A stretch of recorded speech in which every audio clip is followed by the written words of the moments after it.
శుభోదయం. క్రీస్తునందు ప్రియమైన దేవుని బిడ్డలారా, మన రక్షకుడైన యేసు క్రీస్తు యొక్క పరిశుద్ధ నామములో మీ అందరికీ ఉదయకాల శుభాలు తెలియజేస్తున్నాను.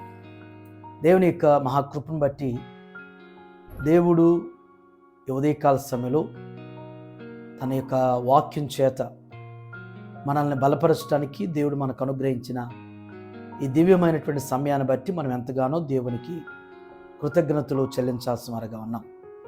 ప్రాముఖ్యంగా దేవుడు మరి గత సంవత్సర యాష్ వెన్స్డే నుండి ఈ దిన యాష్ వెన్స్డే ప్రపంచమంతా కూడా క్రైస్తవ విశ్వాస సోదరులు మరి భస్మ బుధవారం అనేటువంటి యేసు క్రీస్తు యొక్క శిలువ అనుభవాలు ఆత్మీయ జీవితానికి వాక్యానుసారంగా జ్ఞాపకం చేసుకుంటూ ప్రభువుకి దగ్గరగా జీవించటానికి మరొక అవకాశాన్ని, తరుణాన్ని, సమయాన్ని దేవుడు మనందరికీ సంవత్సరం మరలా అనుగ్రహించడాన్ని బట్టి మనం ఎంతగానో దేవునికి వందనాలు తెలియజేయాల్సిన వారుగా ఉన్నాం.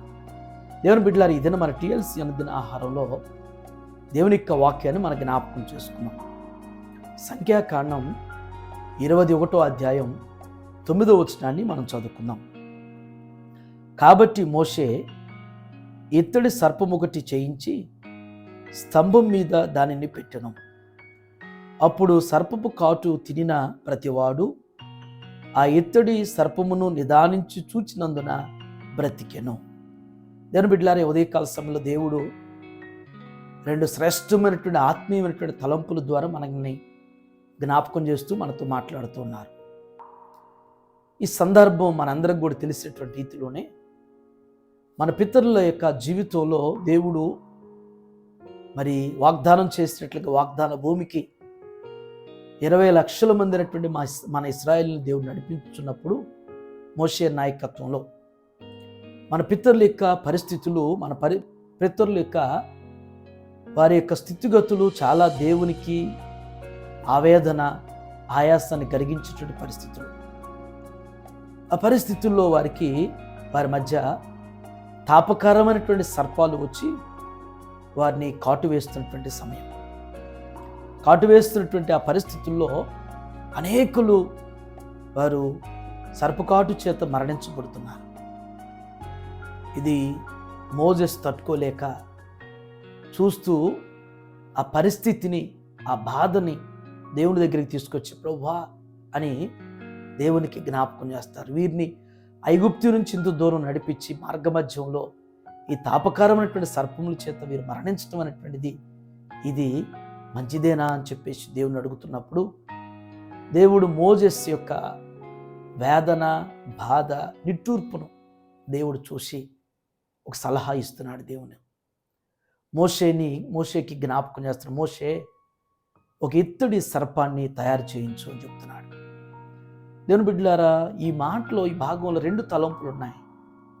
ఒకటి, దేవుడు మోషేకి చెబుతున్నటువంటి మాట అంటే ఒకవైపున పరిస్థితులు ఇలా ఉన్నప్పటికి కూడా, అంటే ఇబ్బందికరమైనటువంటి పరిస్థితి, కళ్ళ ముందు ప్రాణాలు పోతున్నటువంటి పరిస్థితి, ఇలాంటి సమస్యలో, ఇలాంటి పరిస్థితుల్లో దేవుడు మోజెస్కి చెప్తున్న మాట ఏంటంటే, ఒక పని చెప్తున్నాడు, నీవు ఈ పని చెయ్యని. మనం ఏదైనా సమస్యలో, ఇబ్బందిలో ఉన్నప్పుడు, కష్టంలో ఉన్నప్పుడు ఎవరైనా ఏదైనా చెప్తే మనం వినటానికి ఇష్టపడం. ముందు ఎందుకు చెప్పారా, ఏం చెప్పారా, అది ఏంటా, చేద్దామా వద్దాం అనేటువంటిది పక్కన పెడితే అసలు వినటానికి కూడా ఇష్టపడం. ముందు నా ప్రాబ్లం నువ్వు సాల్వ్ చేయాలి, నా పరిస్థితిని, నాకున్న సమస్య నువ్వు పరిష్కరించాలి, అంతే అని మాట్లాడుతుంటాం. దేవుడు మనకి పని చెప్పి ప్రతిఫలం ఇవ్వటానికి ఇష్టపడతాడు. ఆయన చెప్పే పనిలో కూడా మన విధేయతను, మన యొక్క దేవుని మీద మనం చూపించేటువంటి గౌరవాన్ని దేవుడు చూస్తాడు.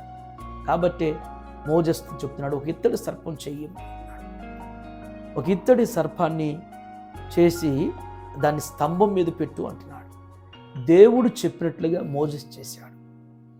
ఏంటి ప్రభు ఇలా జరుగుతుంటే ఇప్పుడు ఇత్తడి సర్పం చేయించడం, దాన్ని స్తంభం మీద పెడతాం, ఎంత టైం, ఎంత పని, ఎంత చేయాలా అని అడగటం లేదు, దేవుని ప్రశ్నించట్లేదు.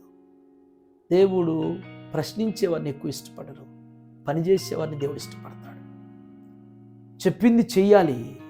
తల్లిదండ్రులు చెప్తే బిడ్డలు చేయాలి.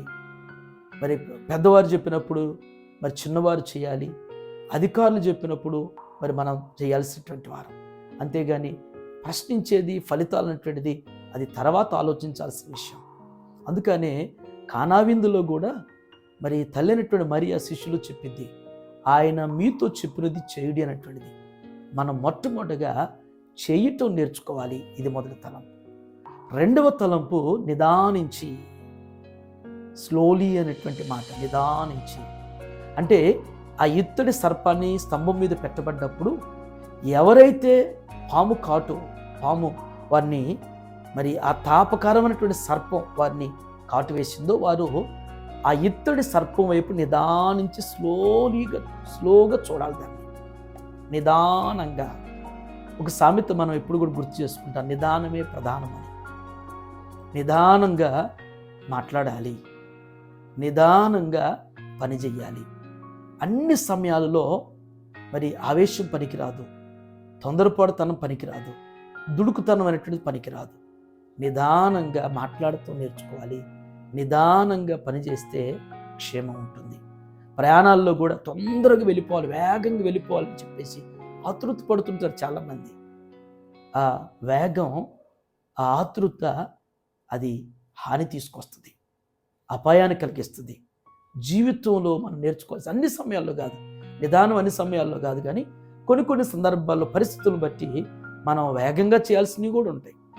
అయితే జీవితంలో ఖచ్చితంగా మనం నిదానంగా అనేటువంటిది.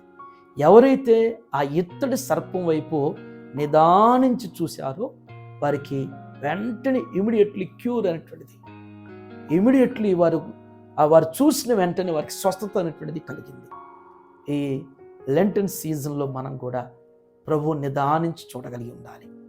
ప్రభు యొక్క కార్యాలు నిదానంగా చూడగలిగినటువంటి, అర్థం చేసుకునేటువంటి వారుగా సిలువను చూస్తూ, సిలువలో ఉన్నటువంటి ప్రభు యొక్క రూపాన్ని మన నిత్యం కూడా మన మనస్సులో, మన హృదయంలో తలపోసుకుంటూ నిదానంగా చూస్తూ మన యొక్క స్థితిని మనం గ్రహించగలుగుతూ పశ్చాత్తాపంతో ఈ మండల కాలం, ఈ లెంటన్ సీజన్లో నీవు నేను సిలువను నిదానించి చూడగలిగినప్పుడు మన పాపము నుంచి, శాపము నుంచి, ఉగ్రత నుంచి విడుగుడు అనేటువంటి విముక్తి అనేటువంటిది సిలువ ద్వారా మన ప్రభు అనుగ్రహించబోతున్నాడు. అటు రీతిగా మరి మనందరి జీవితంలో కూడా దేవుని మాటను అంగీకరించేవారుగా నిదానించి మరి చూస్తూ విశ్వాసంలో స్థిరులుగా ముందుకు సాగుటకు పరిశుద్ధాత్మను మనల్ని బలపరచుగాక. ఆమేన్.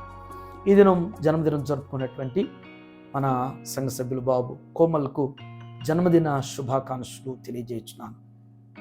సంకీర్తన 65:11 ప్రకారం సంవత్సరమును దయాకిరీటిని నీకు ధరింపజేసి నీ జాడల సారం ఎదజల్లినట్లుగా కోమల్ ఇలాంటి బర్త్డేస్ ఇంకా అనేకం జరుపుకుంటూ మరి అన్ని విషయాలు, విద్యలో, వృద్ధిలో దేవుడు అనుగ్రహించి ఉన్నతమైనటువంటి భవిష్యత్తును మరి కోమల్కు దేవుడు అనుగ్రహించి వారి తల్లిదండ్రుల్ని, వారి కుటుంబాన్ని దీవించనుగాక.